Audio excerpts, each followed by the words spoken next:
పెళ్ళిళ్ళు చెంత. నేను మొన్న ఈ మధ్యన ఈ వాట్సాప్లో విషయం చూశాను. అది ఇంత ప్రాంతంలో పెళ్లి పెరుగుతూ ఉంది. పెళ్లి కుమారుడు పెళ్లి కుమార్తె పేర్కొన్న పెళ్లి పెరుగుతున్నారు. మన సొంతం ఎవరు కట్టాలి? మన సొంతం భార్య కట్టాలి. అర్థం కట్టాడండి మన సొంతం. ఎవరు కట్టాలి? మన సొంతం. భార్య కట్టాలి మన సొంతం. నారాయణ అర్థం కట్టాడంటండి. అర్థం ఇచ్చిందంటాడు. భార్య నచ్చలేదు. ఆమె ఎంతో చింతపడి నా భర్త నన్ను మోసం చేశాడని కేసుని చూస్తామండి. పోలీసు అదో చింత. మన మెడలో కిట్ట మనసు తమ తల్లిలో వెళ్ళిపోయింది. ఎంత చింత. మన అమ్మని ఎవరు పెళ్లి చేసుకుంటారు? అందరూ చింత, అందరూ విచారం. ఏదైనా కన్నీ వేసి కాదు కదా పెళ్ళి అయిపోయినా మనసు ఇంకోటి కట్టినా ఏమంటారండి? సెకండ్ మ్యారేజ్ అంటారు అమ్మాయి. సెకండ్ మ్యారేజ్ అంటారు. ఫస్ట్ మ్యారేజ్ అమ్మాయి బాధపడుతున్నాక పోలీసు ఇచ్చి ఏడుతుంది ఎస్ఐ గారి. ఇలాంటి చింతకుండా ఉండే లోకంలో చివరిగా ప్రకటన గ్రంథంలో చూస్తే 22వ తీరుస్తారు. ప్రకటన గ్రంథం 22వ అధ్యాయం 4వ వచనం. ఆయన దాసులు ఆయనను సేవించుచు ఆయన ఉపదేశనము చేయుచుందురు. ఆయన నామము వారి వశమైనట్లు రాత్రి ఇంకెన్నడూ ఉండదు. దీపకాంతి అయినను సూర్యకాంతి అయినను వారి దగ్గర లేదు. దేవుడైన ప్రభువే వారి పైన ప్రకాశించును. దేవుడైనా ఆ ప్రభువే ఏం చేస్తాడంటే ఆయనే ప్రకాశించును. ఆయనే వెలుగు మనకి. ఈ చివరి గ్రంథం మనం ధ్యానం చేస్తే అక్కడ లోకరాజ్యంలో రాత్రి లేదు, అక్కడ ఇబ్బంది లేదు, నష్టం లేదు, కష్టం లేదు, విచారణ లేదు, ఇబ్బంది లేదు, తుఫాను లేదు, వదలలేవు. అట్లా దేవుడే ప్రకాశించు. అటువంటి రాజ్యం మన కొరకు దేవుడు ఏర్పాటు చేశాడు. ఆ రాజ్యంలోకి వెళ్ళటానికి మనము నిత్యము దైవ సాన్నిధ్యములో ప్రార్థన చేసుకోవాలని మనం చింతించమని లేదు. చాలా మంది చనిపోయి ఏమైపోతానో, నా జీవితం ఏమైపోతుందని భయపడుతూ ఉంటాను కొంతమంది. నా జీవితము, నీ జీవితం, అందరి జీవితం ఎక్కడ ఉండాలనుకుంటున్నామని మన ఆత్మలో దైవరాజ్యములో ఉండాలని మనం కోరుకుంటున్నాం. అక్కడ జీవవృక్షం నేను ఆ దోష సింహాసనం నుండి అక్కడ ఏం చేస్తూ ఉంది? జీవజాలన్నది ప్రవహిస్తూ ఉంటున్నాం. అదంతా మనం చూస్తామని ప్రకటనలో వ్యవహారం రాస్తూ ఉన్నాడు. అది మనం చూస్తాం, అక్కడ మనం ఉంటాం. ఆ రాత్రి లేదు, ఇబ్బంది లేదు, అన్నీ కూడా ప్రశాంతంగా దేవుడు విడుదల ఉంటాడు. అక్కడ పరలోక రాజ్యంలో ఆ దేవుడితో మనం ఉండి రోజు ఒకటం ఉంది. దాని కొరకు అంతేగాని ఏది తిందమో ఏది త్రాగుదమో అనేటటువంటి దాని కొరకు మనం బాధపడతాను. ఆ నాతో మాట్లాడలేదు, ఈ నాతో మాట్లాడలేదు అని చిత్తం మాట్లాడలేదండి. ఎవరు మాట్లాడినా మాట్లాడకపోయినా దేవుడు మనతో మాట్లాడేవాడు. దేవుడు మనతో మాట్లాడి మనకి సమస్యలన్నీ తీర్చేవాటికి వాడాలి. అందుకంటే లోకస్వార్థలో అన్న రాజ్యంలో నీతిని మొదట వెతుకుడి అంటే రాజ్యం వెతుకుతున్న వాళ్ళని మనం ఉన్నాం. ఆ రాజ్యంలో ఏముందంటే దైవ సన్నిధి. దైవ సన్నిధిని మనం చూడబోతూ ఉన్నాం. ఎప్పుడు చనిపోయినా, ఎంత కాలానికి చనిపోయినా, ఎన్నేళ్ళు లోకంలో ఉన్నప్పటికీ చావు తప్పదు, మనకు మరణం తప్పదు, మట్టిలో మట్టి ఎదురుపాటు తప్పదు, ఎముకలు ఉండే రోజు తప్పదు. కానీ మనలో ఉన్న ఆత్మ దేవుడితో ఉండాలి. ఆ దేవుడితో ఉన్న ఆత్మకు ఏం కలగాలండి? శాంతి కలగాలి. నరకానికి వెళ్ళదు ఈ ఆత్మ, అక్కడ అగ్ని ఆడదు. అంత భయంకరమైన నరకానికి కావాలని వెళ్ళడానికి ఈ ప్రార్థన, ఈ గుళ్ళు, ఈ గోపురాలు, ఈ బైబిళ్ళు, ఈ పాటలు, ఈ మైకులు అంటే ఎందుకండి? ఎందుకు ఇదంతా? దేవుని స్థుతించి కీర్తించి గణపరిచి, అయా ఈ శోధనలు, ఈ కష్టములు, ఈ నిట్టూర్పులు, ఈ చింతలు, ఈ ఆలోచన ఉన్నాను కనుక నన్ను మీ వశములు ఉండేటట్టుగా చేసుకోండి. ప్రార్థన చేసుకోవడానికి దేవుడు ఈ అంశం ఈరోజు మనకిచ్చాడు. చింతించుకుంటాను, ఏమి చింతము, ఏమి ప్రాబ్లము, ఇదే ఆలోచన. కొంతమంది తింటనే చాలా మంది. కానీ ఎన్టీ రామారావు గారి గురించి మన ఒక వ్యాసం రాశారు. ఎన్టీ రామారావు గారి గురించి మంచి వ్యాసం. మీకు తెలుసా ఎన్టీ రామారావు గారు? చిల్లాటల గురించి అనుకోవడం సందర్భం వచ్చింది జ్ఞాపకం. ఆయన షూటింగ్కి వెళ్ళగానే ఆయనకు ఒక కోడి తయారు కోరుకోడు ఫస్ట్ కోడి బలం కలిగాం. కానీ ఆ రోజుల్లో పురాతన కాలంలో నుంచి బలం కూడా మనం చక్కగా ఆ బుచ్చంతో తీసేసి కాల్చి ఫ్రై చేసి ఆయన ముందు పెట్టు మొత్తం తిరిగి చూడాలి. ఆయనకు ఒక పేరు ఉంది, ఆయన పిండి కోడి తిరిగి మరి సాయంకాలం మన షూటింగ్ అయిపోయిన తర్వాత మళ్ళీ ఇంటికి వెళ్ళిపోతే మళ్ళీ వెళ్ళేటప్పుడు కూడా తిరిగినట్టాయంటే మళ్ళీ కోడి పెద్ద కోడి కాల్చి ఆయన ఫ్రై చేశాను. అలాగే ఎంతమంది ఉన్నారు చిన్న కోసులు మనలో? ఆయన అక్కడైనా మన చిన్న కోసులు ఉన్నారు. గోరబాబుకి ఇంకొంచెం, గోరబాబుకి ఇంకొంచెం వెనకవాడు పొదమని చేసినట్టు కొంతమంది ఉన్నారు. తిండి దాని గురించి చర్చించేవాడు ఉన్నారు. ఏమి త్రాగుదము, ఏం తాగుతామండి?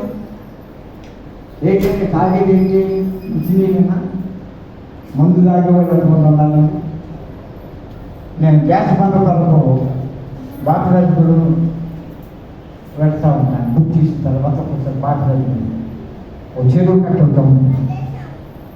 హాస్పిటల్ వెళ్తారా ఒక చెరువు కట్ట ఉంది. చెరువు కట్ట వెళ్ళిపోతే బాగా అక్కడ ఇండియన్ గ్యాస్ కంపెనీ. ఆ చెరువు కట్ట దిగే టైంలో ఆ చెరువు కట్ట ఎప్పుడో మీరు వెళ్ళండి. 150 మంది కళ్ళు తగ్గుతుంటారు. వాళ్ళ మధ్యలోంచి వెళ్ళాలి. అక్కడ మాత్రమే కాదు, గోగోలంటే మధ్యలో కూడా ఉంటుంది దూరాన్ని. అక్కడ ఉంటుంది మందు ప్రియులు అక్కడ ఉంటారు కొంతమంది. ఏడు అక్కడ తుదిమల దగ్గర ఆ ఏడు దిగటానికి వెళ్ళిపోతే చాలా పాకవట్టు ఉంటుంది. అన్నీ కూడా అక్కడ కళ్ళు ఉంటారు. చూసుకుంటూ వెళ్ళిపోతూ ఉంటాము. అది తాగకపోతే వాటికి నిద్ర పట్టదు. కొంతమందికి చూపిస్తుంటారు. ఎవరి ఏపిస్తా దేవుడికి పెట్టా చూపిస్తా. అది తాగకపోతే వాటి అన్నం అరగదట. ఆ కొత్త తాగొస్తుంటారు. అది మంచి పదార్థం. అది లేకపోతే వాడి చింత. అనేది అంటున్నాడు ప్రభు, ఏమి తిందుమో ఏమి త్రాగుదమో అన్ని ప్రాణం కాదు, మీ దేహం గురించి కాదు అన్న రాజ్యాన్ని. అక్కడ వెళ్ళడానికి మనకు అర్హత ఉందా లేదా? కేవలం విని విడిపోవాలని ఉన్నామా? చేతల్లో కూడా దేవుడి ప్రేమ చూపిస్తూ ఉన్నామా? భక్తిగా ఉన్నామా? భక్తి లేనివాడిగా ఉన్నామా? దాతృత్వం కలిగి ఉన్నామా? దాతృత్వం లేనివాడిగా ఉన్నామా? దేవుడు సృష్టించి గణపతి వాళ్ళు ఉన్నామా? ఏదో పెదవుల మీదుగా పాట పాడి అయిపోయింది కదా అని వెళ్ళిపోయే వాడిగా ఉన్నామా? ఆయన ఆరాధించువారు ఆత్మతో సత్యంతో చింతలేని ఆరాధన, చింతలేని సంసారం, చింతలేని చదువులు, చింతలేని ప్రయాణం, చింతలేనిటువంటి ఆరోగ్యం, చింతలేనిటువంటి ఇవన్నీ కూడా మనం కలిగి ఉంటే ఆ దైవరాజ్యంలో ఏమేమి రాజ్యాలు ప్రారంభించామా? రాత్రి లేదు, అక్కడ కరువు లేదు, కాకలు, ఉరుములు, మెరుపులు, పిడుగులు, తుఫానులు లేనటువంటి ప్రశాంతమైనటువంటి దైవరాజ్యం, దైవస్థానం. అక్కడ వెళ్ళాలి అన్న రాజ్యం చేరడానికి చెంత కలిగి ఉండాలి. నీతిని వెతకడానికి చెంత కలిగి ఉండాలి. కానీ ఈ లోక సంబంధమైనటువంటి అనేక రకాలైనటువంటి వ్యసనాల వైపు మనము అశ్రద్ధ కలిగి ఉంటే ఆ దైవరాజ్యాన్ని మనము చేరుకోలేము, ఆ రాజ్యానికి మనము వెళ్ళలేము. అందుచేతనే ధనవంతుడు అన్నాడు దేవుడు కళలో, పెరివాడా పిచ్చివాడా అజ్ఞానం కలిగిన వాడా, ఈ రాత్రి నీ ప్రాణాన్ని అడుగుతున్నాను. నీ ప్రాణం పోతే ఇవన్నీ కూడా ఎవరికి ఆలోచించుకోవాలి కనుక ఓ శిష్యులాగా ఏమి తిందుమో ఏం త్రాగుతామని ఆ ధనవంతుల యొక్క ఆలోచన మీరు చేయొద్దు. మీరు చేయవలసిన సేవ చాలా ఉంది. ఎన్నో దేశాలు మీరు తిరగాలి, ఎన్నో అద్భుతాలు మీరు చేయాలి, ఎన్నో సూచికలు మీరు చేయాలి, ఎంతమందికి మీరు నా సువార్త అందించాలి, ఎంతమందికి మీరు మారు మనసు కలిగి చేసి నువ్వు బాప్తిసాలు ఇచ్చి నా బిడ్డలుగా నా సంఘాలుగా మీరు మార్చాలి. దాని కొరకు మీరు చింతించండి. అంతేగాని ఏ ఇంటికి వెళ్తే, ఏ గృహం దర్శిస్తే, ఏ ప్రాంతానికి వెళ్తే ఏ పెడతారో, ఏ సంపాదిస్తారో, ఎంత ఇస్తారో, ఏ పెట్టి మనం సొంతదాన్ని దాన్ని చింతించదు. మీరు వాటి గురించి మీరు రాకులాడుతూ అన్న వాక్యమును మీకు ఈ రోజున ఈ వాక్యం ద్వారా మన జీవితాల్లో దేని గురించి మనం చింతించే పని లేదు, మన ఆరోగ్యం గురించి చింతించే పని లేదు, మన ఆదాయం గురించి చింతించే పని లేదు, మన బిడ్డల గురించి మన భవిష్యత్తు గురించి చింతించే పని లేదు, సమాజం గురించి మనం చింతించే పని లేదు. కానీ నిన్ను గురించి నీవు ఆలోచించుకో. యశ్వరుడు ఎవరండి? నా కొరకు ఏడుకుంటాను, నీ కొరకు పిల్లలకు ఏడవండి, వారి భవిష్యత్తు ముఖ్యం అన్నాడు ఆయన. ఇంకా మన కొరకు, మన బిడ్డల కొరకు, మన జీవితాలకు పట్టుదలతో ప్రార్థన చేసి లోక సంబంధమైన వాటితో మనం చింతించకుండా, విచారపడకుండా యావేదో చెప్ప చదివాము, నీ భారము యెహోవా మీద, ఆయన నిన్ను ఆదుకున్నాను, నన్ను ఆదుకున్నాడు ఆయన, నన్ను ఆదుకున్నాడు ఆయన, ఈ స్థితికి తీసుకొచ్చాడు ఆయన. నా బిడ్డలను నా బిడ్డలకు ఆదుకుంటాడు ఆయన. విస్తారమైన దీవులు వర్తించాడు, మన పరిస్థితి చింతించండి. వారు చింతించి చెప్పండి, మీ బిడ్డలు మీరు మన సంఘమంతా కూడా ఇంత స్థితికి ఎదిగాము అంటే చింత లేకుండా దేవుడు చూశాడు. ఒక పెద్ద చింతించారు మన పెద్దోడు, మన పూర్వీకులతో చింతించారు వారు. ఆ చింతలన్నీ తీసివేయటానికి ఇశ్రాయేలు జనాంగానికి దేవుడు మోషేను, అహరోనును, మిర్యామును ఏ రీతికి ఏర్పాటు చేస్తున్నారు. మనకు కూడా బయలు సేవకుని కాపాడు చక్రవర్తి లాంటి వాళ్ళు, ఈ పెద్దలాంటి వాళ్ళు ఏర్పాటు. కానీ మనం ఏం చెప్పి వాడు ఏం చెప్పుకున్నాం వెలుగు వలే ఉండాలి. నేను లోకంలో ఇవాళ లైట్ ఆఫ్ ద వరల్డ్ అన్నాడు, అయ్యొక్క లైట్ ఆఫ్ ద వరల్డ్ అన్నాడు. నేను లోకంలో వెలుగు అన్నాను, ఇవాళ లైట్ ఆఫ్ ద వరల్డ్. మీరు లోకంలో వెలుగు ఉన్నారు, we are the light of the world. మనము లోకంలో వెలుగు ఉన్నాం కనుక మనం చింతించే పని లేదు. చింతకు తావు ఇవ్వకూడదు. ఎవరైనా ఏ విషయం చింతించి ఉంటున్నారేమో చింతించ పని లేదని ఈరోజు మనకి ఇచ్చిన వాక్యం ప్రశ్నిస్తున్నా. మొదటిసారి అయ్యా ఇంతవరకు జీవించావు, ఇంతవరకు పోషించావు, పెద్దవాళ్ళు చేశావు, స్థిరపరిచావు. నీ భాగ్యాన్ని అందించడానికి, నీతిగా ఉండి నీతిగా జీవించడానికి నీ కృపణాలు తెచ్చే. మోసం వద్దు, అన్యాయం వద్దు, మాట్లాడతాన్ని ఎదుటివాడికి ద్రోహం చేయకూడదని చెప్పేటువంటి ఆ గొప్ప ఆకాంక్ష ఈరోజు మనం సంపాదించుకోవాలి. ఎవరి కోసమో మనము అసూయతో ఉండి బాధపడడం కాదు, కానీ మన గురించి, మన బిడ్డల గురించి, మన సంఘం గురించి మనము నిరంతరం ప్రార్థన చేసుకోవాలి. ఆ చెంత యావత్తు ఆ విచారాన్ని, ఆలోచనను ప్రభువుకు అప్పగించి ధన్యులుగా, ధన్యకరమైన జీవితం కలిగిన వారిని దీవుల బిడ్డలుగా ముందుకు సాగాలని మనం ప్రయత్నం చేయబోతున్నాం. ఆ రీతిగా జీవించడానికి దేవుడు తన గొప్ప సహాయం కృపలు అందరికీ దయచేయక ప్రార్థన. ప్రభువామను విధిగా ప్రేమించిన పండుగ చింతన గురించి మాతో మాట్లాడారు. వాళ్ళు లోకానికి విలువై ఉన్నామని పోయే వాళ్ళు మాతో మాట్లాడారు. వెలుగులో నేర్పించేవాడు చింతలన్నీ తీసివేసి మమ్మల్ని ఆదుకునేవాడు నీతి మంత్రులను కథలు ఇవ్వకుండా